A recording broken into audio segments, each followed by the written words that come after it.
Assalomu alaykum. Bu o'z to'qimachilik sanoatining haftalik dayjesti. Muloqotdan muloqotgacha xabaringiz bor, joriy yil 20-avgust kuni davlatimiz rahbarining tadbirkorlar bilan ochiq muloqoti bo'lib o'tadi.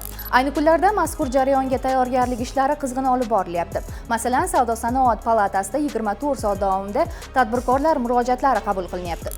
Shu o'rinda ma'lumot uchun Ko'l markazga hozirga qadar 7678 ta murojaat kelib tushgan va shundan 198 tasi aynan tekstil sanoati bilan bog'liq. Murojaat qabuli esa davom etadi, faqat Ko'l markazida emas, balki sayyor uchrashuvlarda ham. O'z to'qimachilik sanoati uyushmasi rahbariyati Farg'ona vodiysi va Qoraqalpog'iston Respublikasida bo'lib, 200 ga yaqin tadbirkorlar bilan uchrashishga muvaffaq bo'ldi.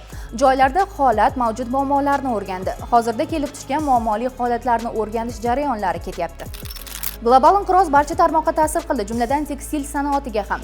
Tizimli qiyinchiliklar yo'nalishida dunyo liderlaridan Turkiyani ham chetlab o'tgani yo'q.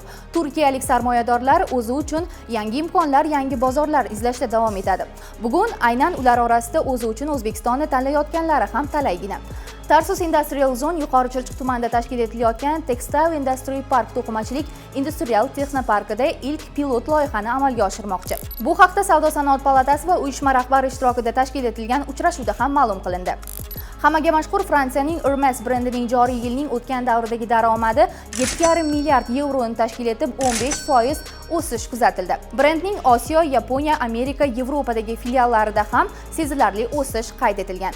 Amerikaning Skechers firmasida ham shunday. Yil boshidan hozirgacha brendning sotuv hajmi xalqaro maydonda 11%, ichki bozorda esa deyarli 8% ga o'sgan. Bu hafta davomida kuzatganlarimizning bir qismi edi. Bizni kuzatishda davom eting. To'qimachilik sanoatidagi yangiliklardan boxabar bo'lish uchun rasmiy sahifalarimizga obuna bo'lishni unutmang.